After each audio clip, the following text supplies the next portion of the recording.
All right, guys. So yesterday I did a video about Elizabeth Warren and Ayanna Pressley getting heckled by protesters over their support for what is going on in Ukraine. Okay, voting to continue to fund Ukraine as they fight Russian aggression. And again, this is something that is happening quite a bit because progressives are supposed to be anti-war, okay? They're supposed to be against funding and supporting never-ending wars, conflicts that we really don't have all that much to do with, okay? However, the progressives in Congress have failed to vote in line with their stated values and what their voters, the progressive voters, want, okay? So with that being said, again, they're getting called out on it. Yeah, you had Elizabeth Warren, Ayanna Pressley get called out on it. AOC actually got called out on it. And then you have Ilhan Omar getting called out on it. And I want to go ahead and play this clip of Ilhan Omar as she has an absolute meltdown after being called out for her vote regarding continued funding of Ukraine. Take a look. For war, so what difference does it make? Yeah, that's what I'm saying. Like, what are we losing by voting? You're all for war. Both of you. Well, if there are independent candidates, you can vote for them. You know, if you We want thought to you change were gonna do if it. you want to change the conversation. I already told you my voting record that you continue to You are say supposed to be a doesn't progressive. tell Yeah, you. you're supposed to stand against the establishment. Anti-war. I am 80 anti-war. billion to Ukraine is I not am anti-war. We are helping Ukraine defend themselves. It is Ukraine is defense. killing its own We are citizens. helping people the survive Donbass. war. We are helping little children like me You're helping that to start have been your held. war. Perpetuating So the issue. unless You're listen. pressing the big red button. Listen, unless you have not been paying attention to what is happening, there are millions of Ukrainians that have been displaced. There are piles of bodies that are being found in mass graves. What about There are little children Yeah. whose lives are being lost. By You someone- can sit here, Yeah, you by can someone sit in here the and Donbass. talk, but unless you are someone like me that has been that child, you do not get to tell me what my votes mean and how I get to vote in supporting people who sexually abuse children. Anyone else? Yes. Yeah, so before I get into this, right, Ilhan Omar telling a person who voted for her constituent, that they don't get to tell her how she is supposed to vote or what to vote for, which again, it really blows my mind that a politician would actually tell their constituent something like this. I want to say this about the whole Russia-Ukraine thing. I understand both sides of the argument, right? I understand the establishment argument in the sense that it is not in the best interest of the West for Ukraine to get taken over by Russia. Like, I 100% get that. I 100% understand that argument. But I also understand the other side of the argument, which is not a pro-Russia argument. That argument, the other side of the argument is that, well, at what cost should we continue to fund Ukraine so that they can defend themselves? Nobody on that side of the aisle is saying that they want Russia to take over Ukraine or that they're okay with that. Nobody is okay with that. Nobody wants Russia to take over Ukraine.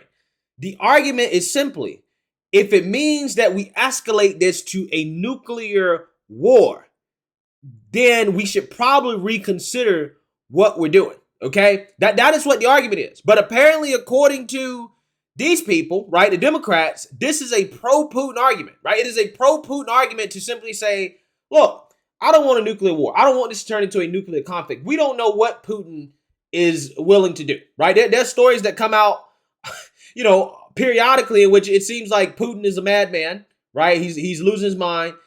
He could possibly be on his deathbed, right? He could be sickly. We don't know, right? A guy like that could just say, you know what, screw it. I'm just gonna, start using nukes. We don't know. We have no clue.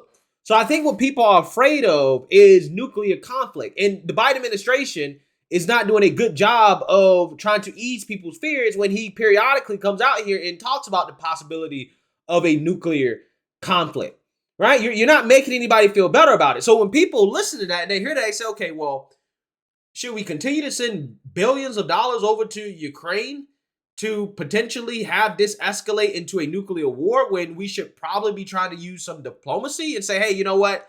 Let's work out some deal, right? Let's work something out to where we can de-escalate this situation and no more innocent lives are lost. Because I think that that's the heart of the anti-war argument, which is that, look, we don't want more innocent lives to be lost. I actually do feel bad, and I feel for the people of Ukraine whom are innocent and not really on either side of this issue, okay? They're just innocent people that was living their lives, and all of a sudden, you know, Russia decides to invade. Again, there's a long history behind that we can get into, but honestly, I'm not necessarily sure, you know, if that's even allowed on YouTube. But I'm just saying, I feel bad for those people. I don't want to see Ukraine get taken over, but I also think it is fair to question, what are we doing here?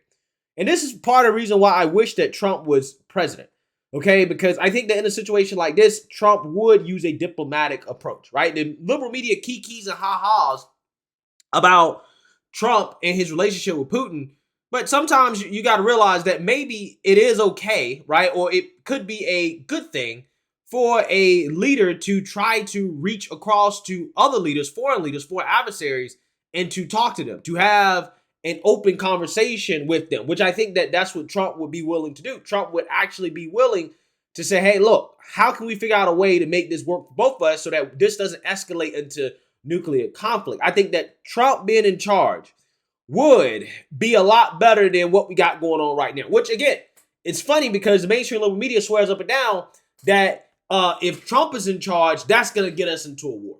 When Trump's foreign policy has literally avoided us going into so many unnecessary conflicts, okay? Because Trump leads through strength. He leads through strength. And I do believe that Trump would have alphaed up on Putin in this situation. I think he would have. I really do. Okay? Just like I think he would alpha up on China when it comes to Taiwan. I think Trump being in charge, I think, does make me feel better. It makes me sleep better at night in regards to our foreign policy in dealing with our adversaries. Okay? But, I mean, that's not really the point of this video. The point of this video is how Ilhan Omar thinks that it is okay to tell somebody who voted for her that, hey, you can't tell me how to vote or what to vote for. And it's like, no, I actually can tell you that because I'm your constituent. I voted for you. So, yes, I can tell you what to vote for. Now, do you have to vote the way I tell you to vote? No, you don't have to. But, yes, I have the right to tell you this is how you should vote. Okay, because this is what we elected you for. You're supposed to be a so-called progressive. Okay, and progressives historically have been anti-war. You're doing something that the progressives believe is not anti-war. Okay, now again, I get the argument that, hey, this is for Ukraine's self-defense. I 100% get that. I get that. But again, how much of that is worth escalating to what could potentially be a nuclear conflict? That's the question. Okay, that's the question. So, again, with that being said, we have another example of somebody on the squad that's essentially talking down to their constituents just because their constituents are questioning their vote. You guys remember AOC, right? She said that the hecklers who were questioning her about the same thing, her vote in regards to funding the war in Ukraine, she said they're not real progressives. They're not really my voters. They're right-wingers. They're right-wingers. They're right-wingers that are attacking me. Right? So basically, you're not real voters, okay? You're not really my constituents. AOC also called her constituents homophobes that showed up to a town hall to express their dissatisfaction with her job performance. She said they're homophobic, right? They're homophobes. Again, you have politicians that are just openly attacking the people. Like, what is going on, right? What is going on? But again, this is a prime example of how politicians are drunk on power, how they don't feel like they should be held accountable for their vote. Okay? The entitlement here is absolutely amazing. Again, she's calling the person that is talking to her, she said that this person is dangerous. You're a dangerous person because you have opinions that I don't agree with. Absolutely amazing stuff. Isn't it crazy how the squad is so comfortable just openly attacking their own supporters, just calling them names, right? Calling them bigots, homophobes, dangerous. Ain't it amazing how these people are so comfortable? They're so comfortable going after their own people just because they're being held accountable, right? Absolutely amazing stuff. Absolutely amazing stuff. I don't see how in the world do people go in a voting booth and continue to vote for these people. You send them to Congress and they're not doing their jobs, right? They're not doing the things that you voted for them to do, even though I disagree with most of the stuff that, the progressives send their progressive candidates to Congress for. I disagree with it, but at the same time, there's some stuff I do agree with. Like, for example, again, the anti-war stuff. I actually kind of agree with progressives on that. So, again, when you see that they're not doing their jobs, they're not fighting on issues that they should be fighting on. This issue right here, I mean, look, when Republicans take back Congress, if Republicans are serious about reevaluating the U.S.'s role in this conflict, progressives could be put in the spotlight because they could be the ones that determine whether or not we continue to send funds to Ukraine, right? So again, this type of stuff, again, they're going to face more backlash for this because they could really be put in a spotlight here depending on what happens in Congress. And you already see what happens when they are confronted about this stuff. They say, hey, well, you're a dangerous person. You're a bigot. You're a homophobe. You're not a real supporter of mine. Absolutely amazing stuff, man. Absolutely amazing stuff. These politicians, they really, really, really don't like accountability, regardless of somebody's opinions, regardless of whether or not you agree with those opinions. I think that it is incumbent upon a politician to respect that opinion, regardless of whether or not you agree with it, and to respect the constituents who vote for you. And you should never, ever, ever tell them that they can't tell you how to vote or what you're supposed to vote for, because literally, that is why they voted for you. They voted for you so that you can go and represent them and to vote for the things that they want you to vote for. It's really that simple. But again, these people don't want to be held accountable, and they really don't want to be held accountable to the citizens. The only people that they want to be held accountable to is big corporate America. So let me know what you guys think. Make sure you like, comment, and subscribe. Most importantly, share a Black conservative perspective. Peace.